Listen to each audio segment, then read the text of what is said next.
It's a bunch of crazy stories written by the Brothers Grimm. And now you're gonna learn all about them, listening to the Brothers Dim. Hello. Welcome to the Brothers Dim podcast, where we discuss the bonkers adventures written down by the Brothers Grimm. My name is Phil. And my name is Mike. Mike, how are you now? I'm doing all right. How about yourself? I am doing well. I think I... Has it been a day? It has been a day. Well, we've talked about Jamie. But this is a different day. This is a different day. This is 2 weeks later. So it's my birthday almost. That's true. It is almost Yeah. your birthday. Or by the time this was released, it will have been my birthday long ago. You might be 50 by the time this is released. It's very possible. I don't think so. What do you want for your birthday? Oh, I never want anything for my birthday. It drives my wife nuts. I think we had one big birthday party for me when we were, might have actually, no, that was before we were roommates. It was my 19th birthday party. And then that was pretty good. And then after that, I would go and get a bottle of wine somewhere, especially I guess after I turned 21 or 22, right?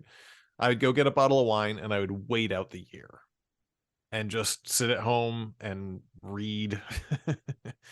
And it's not to say that I don't enjoy partying, because I was a bit wild back in the day, as you are well aware. I'm aware. But my birthday, I always felt it was kind of like, that's my day. And how embarrassing if you died on your own birthday. So I never really did anything. I think I asked Amanda if she would get me, let's see if we're setting this up, a fancy cutting board. Oh, that's not where I thought this was going to go. Oh, did you? But a think fancy cutting board is also good.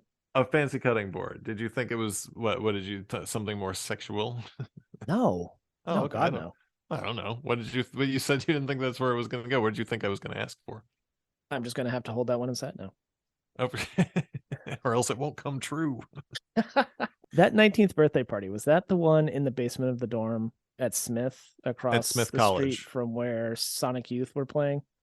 Our friend Shannon, who I may have been dating at the time, but I'm not 100% sure about that, because everyone was dating everyone all the time back then. Yeah, it's really hard to trace a circle there. But Shannon, one of my closest friends and one of my friends in relations, was through the party for me, because I had been throwing so many birthday parties. I had been throwing like a party a week in my dorm room. Yeah. The Temple of Love. And so I said, please, someone should throw a party for me so I don't have to clean up the next day. And Shannon came through in spades. I think I got 12 bottles of Absolute vodka, and I think Shannon kept 6 of them. But I mean, that's okay. Fair payment. And that was a hell of a party. It was a very good party. I don't want to reminisce too much, because it's we've had far better parties, especially when we really got into branding our party names. I think especially when Tyler and I lived together. But at South Point. Yeah, around the corner from Radio Shack. Hi everybody. Hi. Welcome to the Brothers Dim podcast. Again, my name is Phil, and this is Mike. This is Mike. Mike, That's how are Phil. you? Oh, I already asked you how you were. I'm still pretty good. Okay. Today we will be discussing Story 8, The Wonderful Musician. Wonderful he is. And you think, well, this will be a fun story. And It does sound delightful. It sounds delightful. The first line that made me laugh was just the title. When I started reading it to Amanda, I said, Story 8, The Wonderful Musician, and I cracked up. Because I knew, at this point now, I'm 8 stories in. I thought, you know what? There's a chance. There's an option. This is not just going to be about a man rambling through the forest going fiddly-dee. Well, he will. But then horrible things happen. Yeah. Mike, would you please, such that it is, take us through the plot? The Wonderful Musician. So once upon a time in the woods, there's a sociopathic bard playing his lute or fiddle. Is it a fiddle? Fiddle, I think, yeah. And he finds himself lonely. He's seeking a companion. So he plays a jaunty tune and draws out a wolf. And he says to himself, actually, I think he says out loud, this is not what I wanted. The wolf, however, is entranced with the music, loves it, and wants to learn how to play. The musician says, oh, I would love to teach you how to play. Here, come put your paws in the crook of this hollow tree, and I can teach you how to fiddle that way. And so the wolf does as he asks, and then he fixes them fast in the tree and strands the wolf there for dead. Just goes on his way. So he's continuing on and basically does the same thing with a fox. Fox comes out and he says, well, this isn't the companion I wanted. Fox would love to learn how to play like that so beautifully. He says, sure, I'll teach you. And he has the fox tie one wrist to a sapling and tie the other wrist to another sapling and then lets them go and then launches the fox up into the air to remain hanging between these two young saplings. Probably much like Christ. And the sociopathic bard goes on his way. Sure enough, he is still lonely, seeks a companion, so he plays a jaunty tune and draws out a hare. And the hare also is entranced and would love to learn how to play like that. The musician says, I'd love to teach you how to play. Here. Ties a string around the hare's neck and ties the other end to a tree and says, here, run in 20 circles around the tree. So the hare does as he asks and finds himself caught up, practically hung, almost choking. And the musician just goes on his merry way. Another problem solved. Sure enough, he's still lonely, still seeks a companion. So he plays another jaunty tune and draws out a woodcutter. And he says, oh, finally, a human. This is what I wanted. The woodcutter is entranced, loves the music. Meanwhile, the wolf, angrier and angrier, finally frees himself from the hollow tree, takes off after the musician, comes across the fox. The fox begs him to release him. Sure enough, the wolf releases the fox. They come upon the hare, they release the hare, and all three of them angrily go to confront the musician. The woodcutter sees them approaching, realizes that these three are up to no good, brandishes his axes, sends them running off into the woods. The sociopathic bard plays a tune of gratitude for the woodcutter and then goes on his merry way once again. The end. It's so short. I don't have like a moral. I read through it and I'm like, God, there's I don't know what the fuck we're going to talk about on this one, but yeah. So I made a list. Nice. A list of other stuff to talk about. So let me just go through the list real quick and then not do anything. It's not a good list. I've got a song about what if you know the movie Octopussy? I'm familiar with the title. I'm not sure if I've seen it. Because it's a James Bond movie. And the song from it was Nobody Does It Better, because they felt that they were not going to be able to do a song called Octopussy. But what if they did? And what if it went a little something like this? Octopussy's a spy, Octopussy's a minx, and she's really pretty, and that's why Octopussy is my girl. That's one thing. And then because I was thinking about pussy. What have you got? I don't know why this is funny. What if someone got cancer in their pussy and they called it pussythelioma? That's all I got. And I was like, that's gonna take 10 seconds. I had to story 8. There's nothing else we can do. Wait, what does this have to do with story 8? I just needed stuff to fill up some time. This one, I don't think I can turn into an hour and a half movie. Yeah. There's no redeeming qualities to this person. Yeah. As far as I can tell. I mean, the moral is just musicians are psychotic and not to be trusted. Yeah, he's a chaotic evil bard. Yeah, and even the woodsman, like when he finally finds the guy, he's using the guy. He's just the woodsman's bewitched. and so and gets ride or die for this guy. That he's like, this musician's amazing. And so I don't know if that's it. They're just saying like, listen, you're gonna listen, ladies, you're gonna see these musicians and you're gonna think they're hot stuff, but I'm here to tell you. But as we've covered previously, woodcutters are at the very bottom of the socioeconomic ladder here. They absolutely are. And again, we come across a wolf too. I don't know what happened to the Brothers Grimm, and we've talked about this before. Where they were, I mean, I guess we know where they were in Germany. They were in Kassel, but like, I mean, how common were wolves? I would assume they were fairly common. I mean, like, so we have deer. I see deer at certain times of the year. I see deer almost every day. It was just walking around my neighborhood. Yes, but right where I am, not into the village, but I live kind of on the outskirts of the village, right up on the mountain. So right. Where do you live? Do you guys get a lot of wildlife near you? Oh yeah, no, I'm up north. I'm up north of Boston. We've got plenty of deer, turkeys, rabbits, coyotes. Yeah, no, plenty of coyotes. Yeah, foxes, but wolves. I think the prevalence. Oh yeah, of wolves, yeah. I think one can assume wolves were more prevalent in medieval Europe. I guess, man, but they're still a predator animal. There can't be a ton of them. I don't know why, but the Brothers Grimms are obsessed with these guys. Let's see. It's Arn Thompson type 151. This is the only one of its type. It's just called Music Lessons for Wild Animals.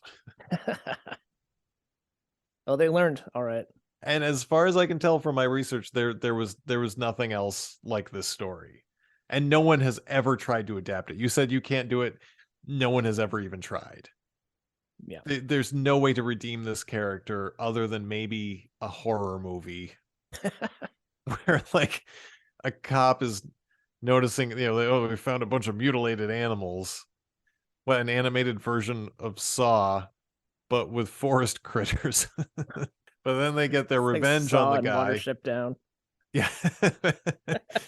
But of course, the animals don't get their revenge on the guy. So no. Actually, I don't even know. I mean, what have you ever seen Saw? I finally got around to watching the first one because I had never seen it, and this was in the last couple of years. Okay, I've never seen it. I don't know if the people he's torturing win. Cary Elwes actually is one of the stars, which I did not have any idea of. Is he Saw, or is he the guy that has to cut his foot off? There's multiple guys, but yeah, I think he's like the main victim. Okay, if I remember correctly. Poor Wesley. I know. I saw a funny thing the other day. Someone said they thought that Wesley read in the movie a little bisexual, and someone responded on Twitter. They were like, a little bisexual. They're like, if you can find and it's not just Wesley though. They said everyone in this movie is chaotically bisexual. Yeah. And yeah, it's I'm thinking through all the characters. Yeah. I buy that. It's nutty how much. And at most you could say maybe not Buttercup, but she's almost asexual to an extent. But she still, I mean, she wants Wesley. But I mean, but there's also romantically, but they also, I mean, they don't even bother to have a second woman in that that movie, I don't think.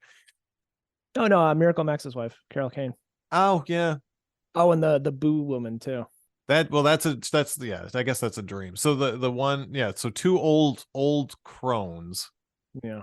That's it. I mean, I'm sure Carol Kane was down to clown, but Fred Savage's mom. Briefly. Okay. Well, okay, but that's I still don't think we're passing the Bechdel test here. Yeah, no.